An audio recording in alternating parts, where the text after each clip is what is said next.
Welcome to the 7th Vancouver Turkish Film Festival on an online platform. One of the 4 feature films we're showing this year is called HIVE, and we are delighted to have Eylem Kaftan here joining us virtually from Istanbul. Welcome, Eylem. Welcome to the Vancouver Film Festival audience and my fellow Canadians. As you know, I'm also Canadian, so it's beautiful for me to reconnect with my other country, my second country.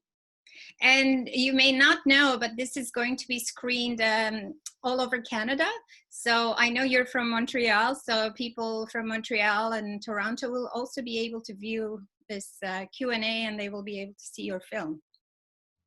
Thank you so much. I'm more excited now. So HIVE is a wonderful film, and you wrote it, you produced it, and directed it. Is that right? That's correct. Okay.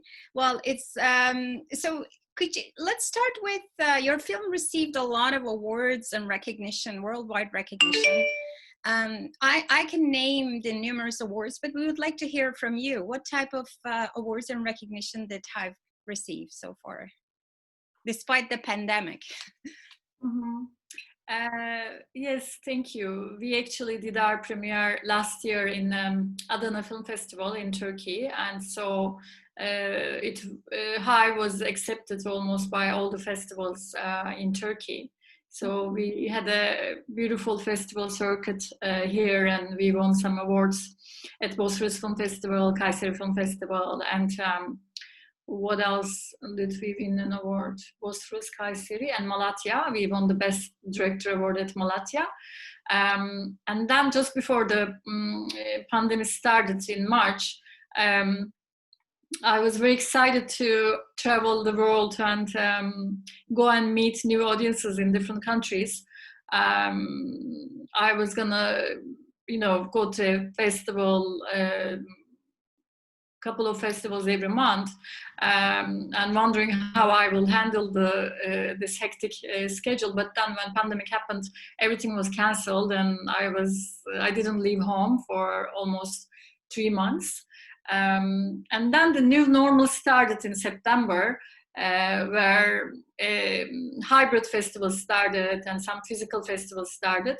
It was beautiful to premiere our film in Zurich Film Festival. Then I went to Madrid, and we won 6 awards at Chelsea Film Festival, which made me very happy. Best director, best film, best actress, best supporting actress, best cinematography.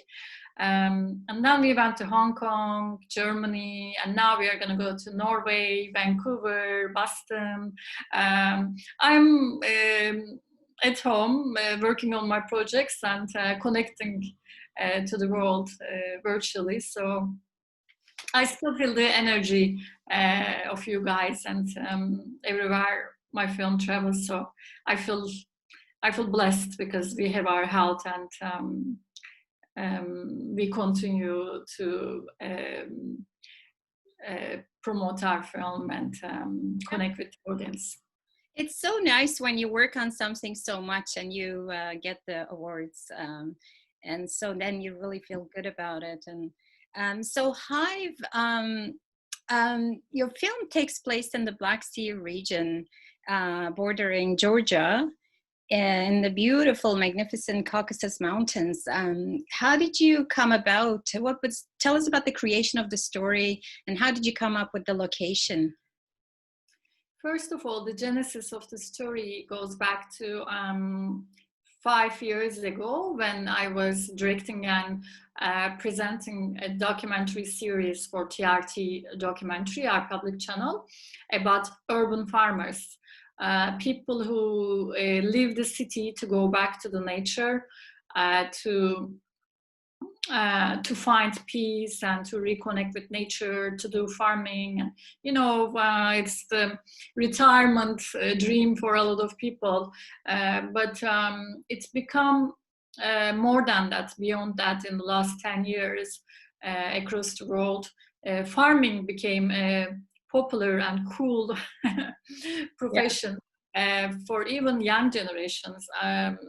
because it used to be that we all come from farmers, right? All our ancestors are farmers, but a lot of people abandoned farming, and their children and grandchildren started to find it not a very cool job to do, because more than 90% of the people in all countries live in the cities. So people left the villages, left the nature, and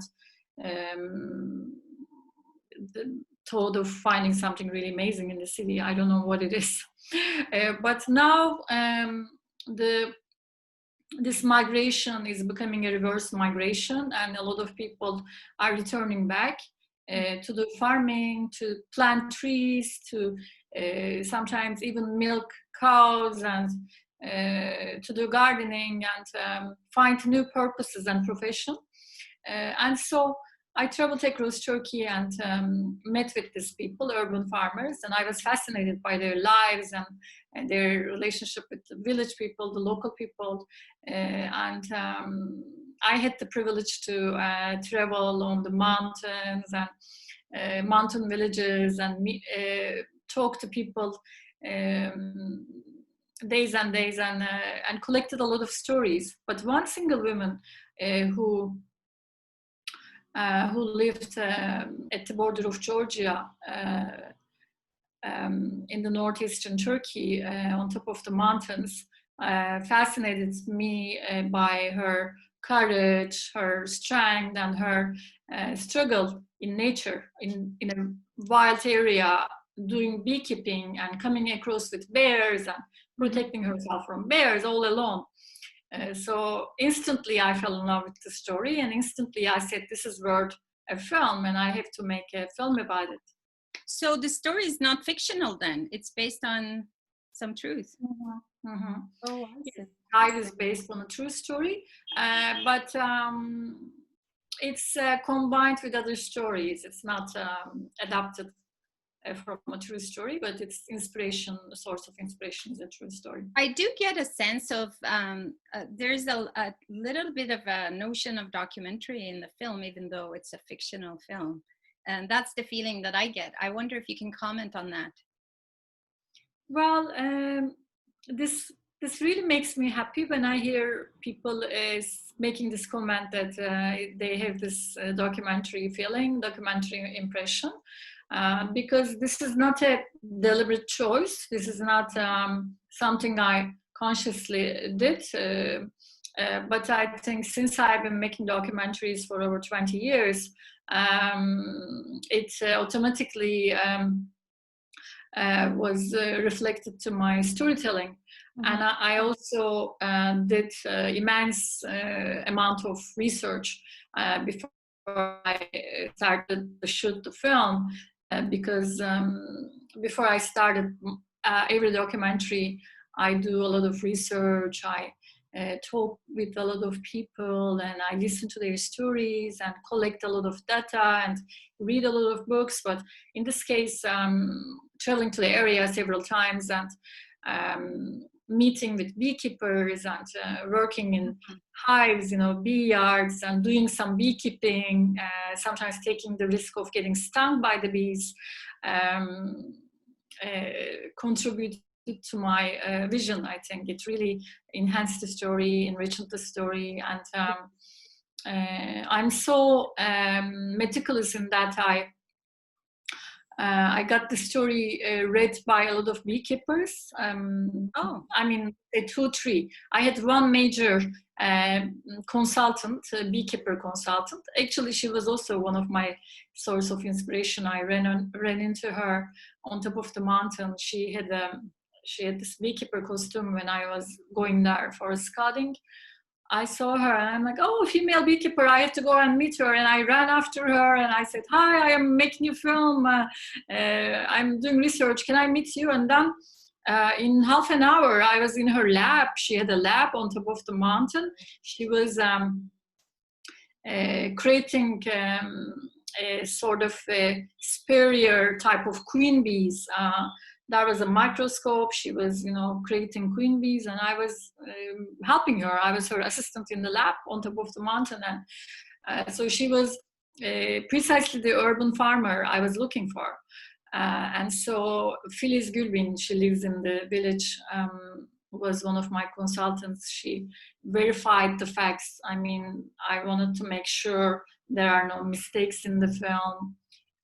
I did a lot of checking with her, and I also talk with the local people a lot, listen to their local stories, local myths, and dance with them, because they have traditional dances. We were dancing on top of the mountains, we were singing, you know. I try to, in every film, I try to go native and be a part of that location. I feel I'm like a bukalemon, you know, social bukalemon. But what did you find in particular in terms of documentary film? I'm curious to hear that. First of all, one really gets the sense that you have done a lot of research and that you have put your heart and soul into this project, because especially coming from where you come from, Istanbul and Canada and here and there, given your background, one can really sense that you've gone there and talked to people and researched about this. So well done. We really get that sense. Well, I mean, I guess the beekeeping aspect of it, like the, you know, the queen, you know about the queen bees, and then there's the bears, and then there's the people who live, the local people. So I feel like there was this documentary happening with in a fictional sense. So that's, you know, you've done a lot of research and you've presented all your findings in the film. That's how it felt to me.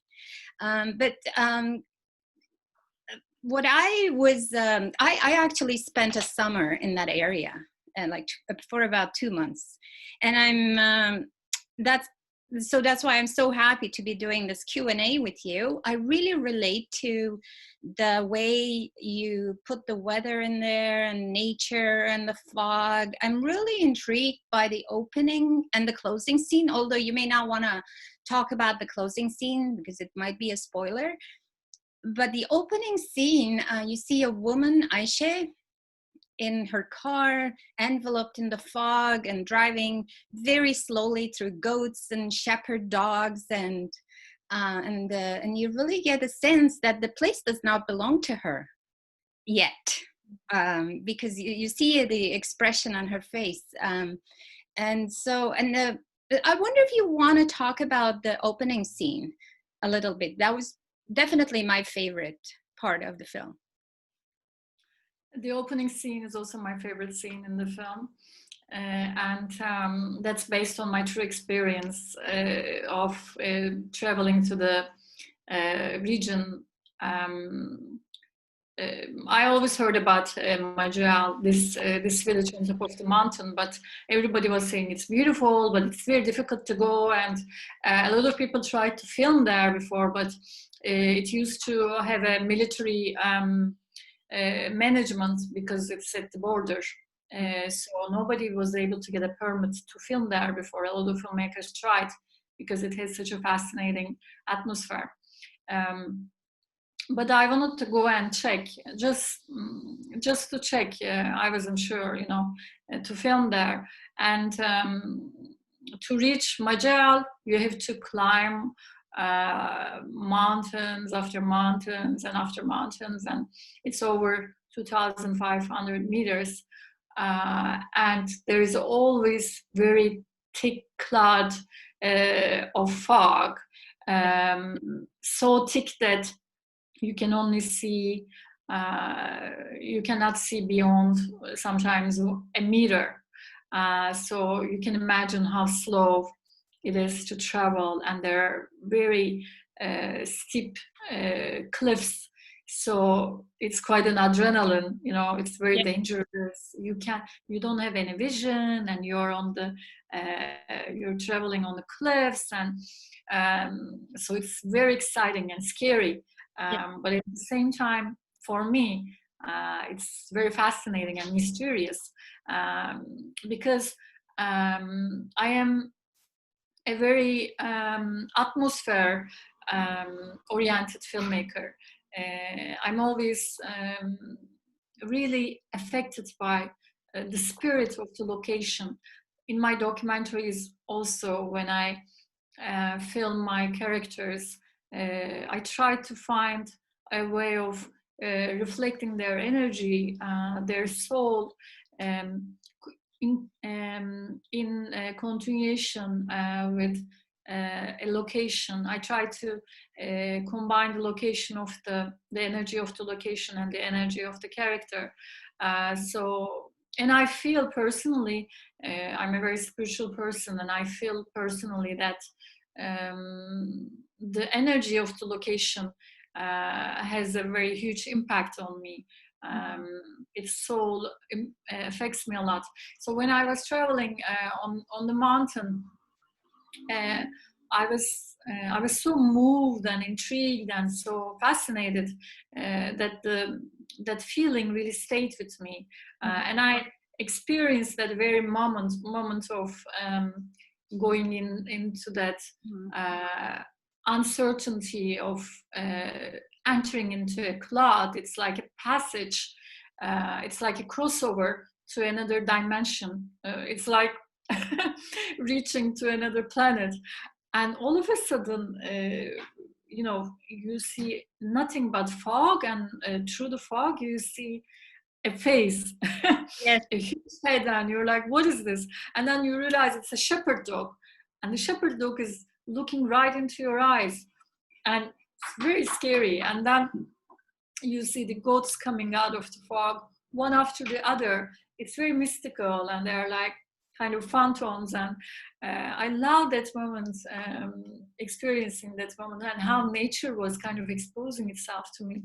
And so I was very decisive about having that mystical scene as the opening scene, but it was also the hardest scene to shoot, because as you can imagine, you cannot find that heavy fog all the time, and you're directing animals there. There are dogs, car, goats, shepherd, fog. I was going to say, did you sit and wait for the thick fog?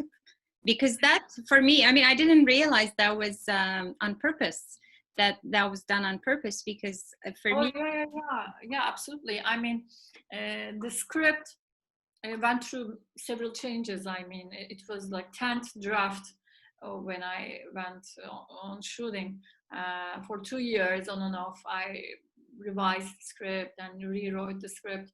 But that opening scene of the women entering into the region in thick fog was always there, and that was for me so important.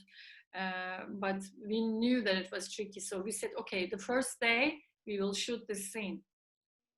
And that was the first day we were going to shoot, and all of a sudden we realized it's so sunny, there's no fog, and we didn't have a B plan, you know, plan B. And so we were a bit frustrated, and then all our production people went all over the region, and we were calling each other, is there any fog there? No, there's no fog here. Is there any fog there? No, there's no fog. Yeah, so for a few hours we waited, but then the fog started to come, just the way we imagined it to be, and the shepherd was good to us, and the goats were good to us. So it was quite a powerful scene for me, symbolizing the animal's gaze in Hive. The gaze was beautiful, and it was worth waiting for, because, you know, you really get a sense that she's walking into a blurry future and unknown, even though it's her hometown, something not so certain about her future, and you get sense with the thick fog. Now I'd like to move to the story. Could you comment on the relationships in the story between mother, daughter, and especially the two sisters, and then her relationships with the two men and maybe the city folk? I mean, sorry, the village folk. First of all, I'm also two sisters. I have a younger sister, and I'm quite fascinated by the sister dynamic, and how if sometimes in your life, sometimes one sister can shine, the other can feel she's in her shadow. And I mean, this may also happen among brothers, but sometimes among women it's more strong. So Aisha, our character, is sent to Germany when she was very young to study in Germany and to have a better future. A lot of Black Sea people do that. They send their kids to Europe for better education and better future. But then things don't go the way she wants in Germany, and she doesn't feel she completely belongs there, and she goes through some transformation. A lot of diasporic people might empathize with, and so but she doesn't plan to go back until one day her mother calls her back to her hometown, and she realizes it's almost too late because she has a few days to live. And in her deathbed, she asks her to take care of the village hive and become a beekeeper, which is quite a shock for Aisha, because her biggest fear is the bees since her childhood, and she doesn't plan to live in a mountain village after living in Germany. But she stays there a bit, and she goes into the hive, and little by little she starts to like this. And since things don't go well in Germany, she finds a new purpose in beekeeping. Mm-hmm. And she starts to enjoy, but then she starts to project her modern and kind of capitalist notions of taking profit out of the bees and becoming a bit too ambitious about it. So this is the mother-daughter relationship. The mother leaves her a legacy in which she kinds of exaggerates that legacy, and she doesn't take the lesson her mother actually wants her to take until a very late period, where she makes a lot of mistakes and nature responds to her in harsh ways. And you also ask about the local beekeeper, I think. Yes. Yeah. Hakan, like local beekeeper. He does traditional beekeeping, and he talks with the bees. He's not into making a brand out of the bees. He's more modest, and he wants to teach Aisha, and he's a bit conservative also the way she does, and so they have conflicts, and Aisha is a bit bossy to him, but he always tries to remind her that bees are like people. If you love them, they will give you honey. If you are not nice to them, they will come and sting you. So he's kind of this Darsu Zola character trying to teach him lessons of nature, which it takes a long while before Aisha learns. Yeah, that's wonderful. So how was it working with live bees, real bees and real bears? That must have been quite a challenge. I mean, I was going to ask you about the challenges you faced when you were shooting, but that must have been one of the hardest thing. Did you think you could do it at the beginning, working with real bees and real bears? By the way, the bears look so different than the Canadian bears here. Oh, yeah? Especially the cub. We, when we go hiking here, we sometimes encounter bears. They look quite different, especially the cubs. But anyway, how did you get your actors to work with bees, and how did you do that? Tell us about those. I'm guessing it was quite challenging in the beginning, but go ahead. Well, first of all, it was a big challenge for Meryem Zari, our lead actress, because bees are her biggest fear. In Berlin, she changes restaurants when she comes across with a bee. When I first met her, I said, this is a very difficult film. You have to spend a month on a mountain village, work with real bears and real bees. are you sure you want to be in this film? I mean, this is going to be very difficult. She was like, I'm okay with the bears.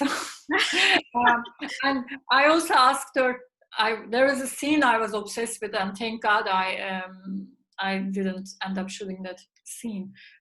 In that scene, it was a dream scene. Aisha was supposed to hug the bear, Oh. hug the bear and sleep with the bear. I was so obsessed with that scene. I was gonna go to Russia and film with a, Domesticated bear, which is actor bear. No, huh? It was gonna be a big production, and it was gonna be a bit risky. And Mariam was totally okay with that. But the bees, she was so terrified. It was her biggest fear, and she was always like, "Oh, they're gonna sting me, and I'm gonna die," you know. But she's also very passionate to act. And so what we did is, even when we were in Istanbul rehearsing, we went to beehives in Istanbul and started to get her used to the hives. I mean, I already had experience because I was visiting the hives a lot and touching the bees and putting my hand into the hives.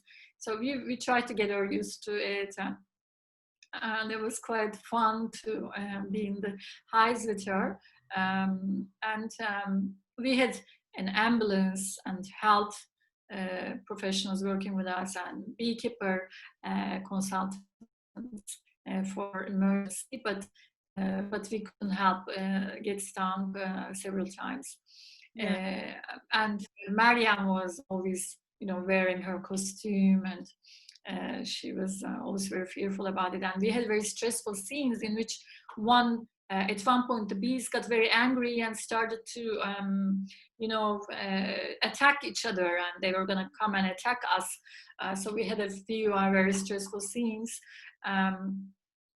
and most of us got stung, but I was also lucky because my crew had a real appreciation for nature and really believed in what we were doing, and very respectful of the nature and habitat, and tried to keep very quiet, to not to disturb them, because they're very sensitive, and they're very sensitive to vibration, and if we are loud they could be angry and attack us.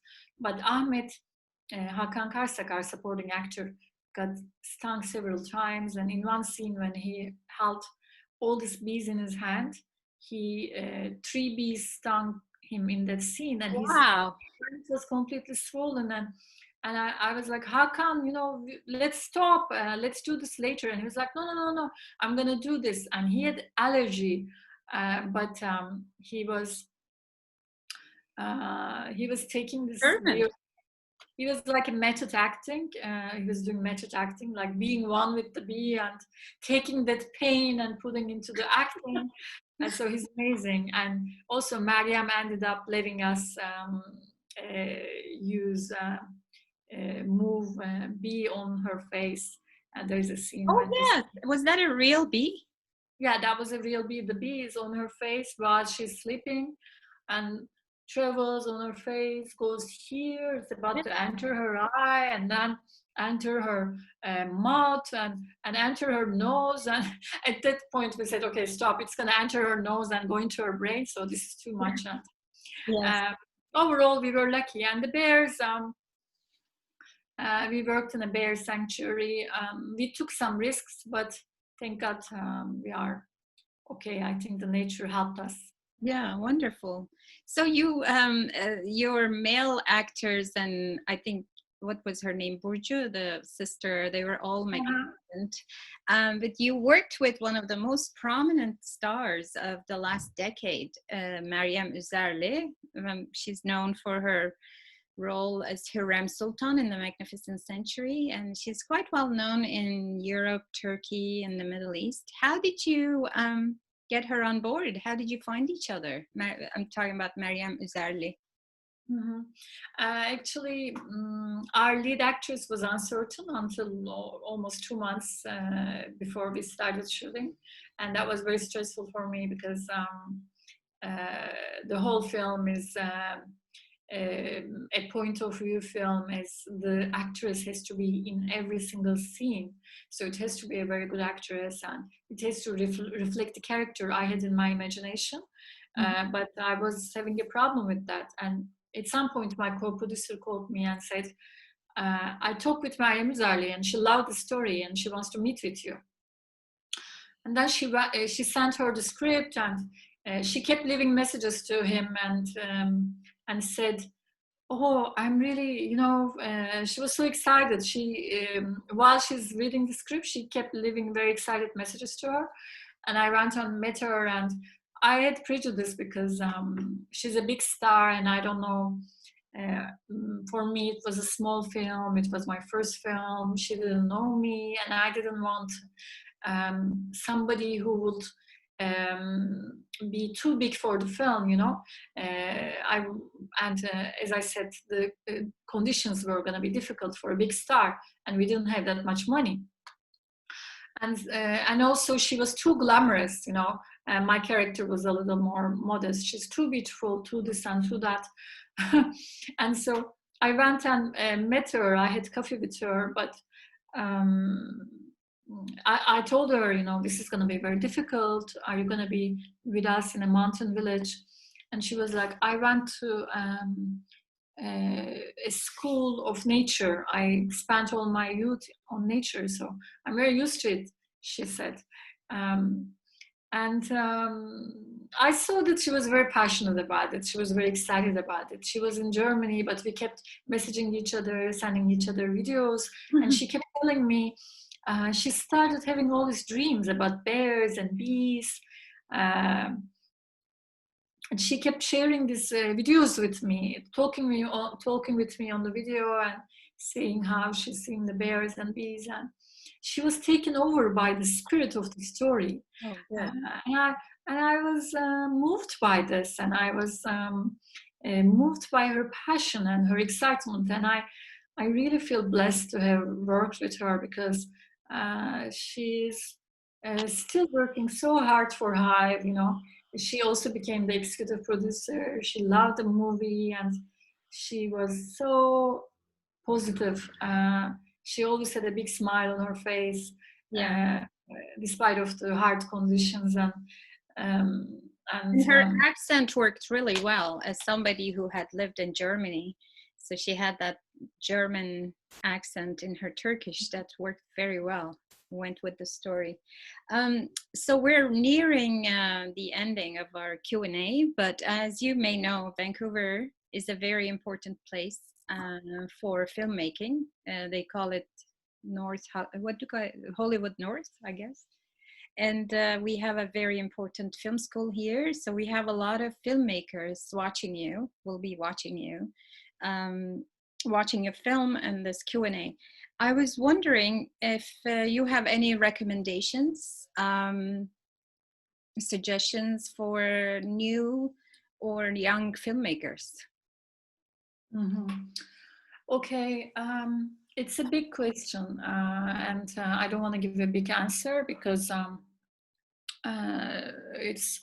it will be obnoxious for me sort of to say follow this filmmaker, or go to this film school, but they should know that they have to have a lot of passion. Passion is the most important asset of a filmmaker. I cannot imagine a filmmaker without passion. This is craziness, this is madness.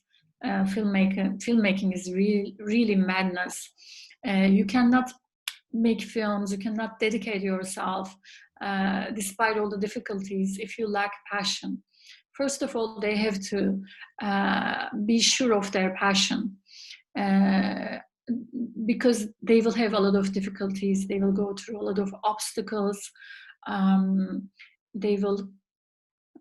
it will be difficult to find money, it will be difficult to write script, they will go through a lot of uncertainties. So first of all, they have to have a lot of passion. And then I think they have to really sort of develop their inner capacities to deal with the difficulties, to have a lot of strength, inner power, and free will to go through this journey in the best way possible. Because it's like crossing one mountain after another. As I said, facing a lot of obstacles. Personally, I had a lot of anxieties, I had a lot of difficulties, I had a lot of hard times.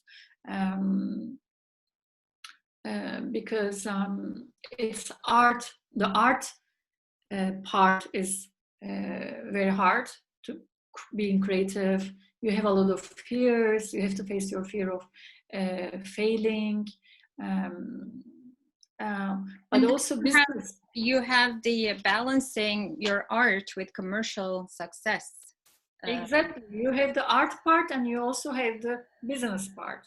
The art part has its own difficulties of fear of failure, you know, dedicating yourself to a story for many years where you have to keep your motivation very high and to make a good film, which takes a lot of different, you know, qualities. But the business part, finding money, doing the enough, you know, good budget, and also presenting the film, marketing it, finding good sales agents. Those are also hard, but so they have to have a lot of passion and inner strength and develop their inner strength. And the other thing I would like to add is it starts as a very lonely profession, but if you manage to make your story other people's stories throughout the way, if you make other people relate with your story, with their souls and hearts and minds through the way, on the way, not only after finishing the film, you start to have a lot of partners which will be with you all your life. That's such a big happiness that we're talking about pitching the story, pitching your story. Yes, starting from the concept, starting from developing the story, pitching, you start to sell your story to a lot of people in each stage to find money, to find resources, to convince actors, to convince producers, to convince, I don't know, festivals. If you, I think as a filmmaker, you have to have a lot of passion in also telling your story, not just making it, because then you communicate with people and you find something where they will be very excited and they will say, okay, this is also my film. I have to be in this film. I'm gonna give money to this film. I'm gonna support this film. This story, I relate to this story so much. This is my story. And then you feel all your, you know, dark clouds of loneliness and difficulties start to disappear, because then you feel you're surrounded by such amazing people. You got so much support from people, and you started to see all these doors opening in front of you, one after the other. It is such an amazing return when you feel you give a gift to the world, and what you do is you give a beautiful gift to the world, which make people more hopeful about humanity and life, and help them see themselves through this amazing medium of cinema. I couldn't agree more. That's why we are in the festival business here. I love receiving all those gifts that you're talking about, watching all these amazing projects. Thank you so much for doing that. Everybody here wants to know what your next projects are, Eylem. So I see a lot of writers, creators, script writers, filmmakers working, and musicians working quietly at home. We are in a lockdown situation in many countries. And so I wonder if you have thought about any future projects during this pandemic, or maybe you have started even way before. Could you tell us about your future projects, basically? My second feature project is called A Real Woman. And it's based on my true story. in my second film, I'm gonna go for a more personal story. In the first film, there wasn't much of a personal story. It was based on somebody I met. But A Real Woman is based on my real story. And you said you watched Vendetta Song, and A Real Woman is based on the story of the documentary I made, Vendetta Song, when 15 years ago I went on a journey which changed my life, in which I looked for my aunt, traced her footsteps, found out that she was murdered, and there were no trace marks, there are no records of her life. No photos, no tombstone, no, not a record in the birth office. She was murdered and there was no interrogation on her murder. And yet she was considered as a real woman by the village folk. And she was, left a lot of emotional impact on people. Now I want to make a new film based on the story, and I'm looking for a Canadian co-producer. So if you have some Yes. Canadian co-producers who are willing to work with me, please contact me. Oh, definitely. I'm looking for a Canadian co-producer, and I want to do this a Canadian-Turkish co-production because I want to start the film from Canada. This young film student will travel from Canada, from Montreal to Southeast Turkey, tracing her aunt's footsteps and trying to find the murderer of her aunt. It's a road trip, family reunion, mystery film. An exciting thriller, and Vendetta Song won a lot of awards 15 years ago in Canada, and it's National Film Board co-production, and it won a lot of awards at Hot Dogs, and I'm really hoping that Canadian co-producers will be interested to co-produce this, and I will go back to Canada with my. Well, I have a few names for you, so we'll have to talk on the phone about that. Okay, great. Yeah, I'll be delighted. Eylem, it's been wonderful, but I did forget to ask you one question. I'm curious. This is a question coming from me. I forgot to ask you about the music, the one song that you played in the film, and also the language at the very beginning. What was the language? I couldn't place it. Could you tell us what that language was? And then the song, I just want to say that the lyrics of the song for me was very significant. And the way it was sung, it really went well with the atmosphere. And the lyrics, I think it said something, "It dawned on me too late." That was part of the lyrics. And it just really went with the whole story. But if you could comment on those two, and then we'll have to say goodbye to you after that. The first song in the film, in the opening scene, is a traditional Georgian song, because the village is a Georgian village, and they have UNESCO protected music band. They've been singing and chanting and dancing in the same way almost for hundreds of years, and they're UNESCO protected. So it's a throat singing they do in Georgian. I don't know the lyrics in the first song, but I just know that it's the song of the nature and the real people. And the song you're talking about, where Ayşe accepts the invitation of İlker after a very rainy, stormy day to warm up a little bit in his home. It's kind of a romantic scene where Ahmet warms her up with, making the furnace in the room. He plays the radio, the traditional radio, and then we hear the song of. Actually, the song is Ahmet Kaya's song. Oh, is it? Ahmet Kaya. Wonderful song. But that's a cover of that song, sang by a very young singer called Deniz Tekin. Ahmet Kaya composed the song and Ali Çınar wrote the lyrics, and Deniz Tekin reinterpreted. And I love the way that it's a beautiful Ahmet Kaya song, which is very significant, which talks about it always dawns me, but it's always late. Yes, that's the part I loved. Yeah. Yeah, I mean, kind of appreciating what you should appreciate, like your family, your people you love.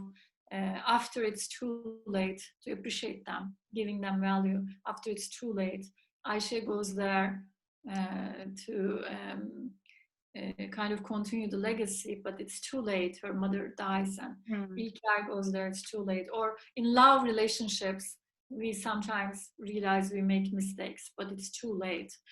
So I love that song, and I love the fact that it's covered by this young, beautiful singer, Deniz Tekin. Hopefully it's not too late for nature, and we have these issues of climate change happening, so people are going back to their roots, to nature, and hopefully it's not too late for that. Eylem, it's been just wonderful. I'm delighted that you were able to join us, and let's hope that next year that your film is finished and then you can join us in person in Vancouver. We can't wait to see your new projects, and we are all so proud of you, and thank you so much. Thank you so much for honoring me and HIVE, and selecting our film and presenting our film to Canadian and Turkish audience.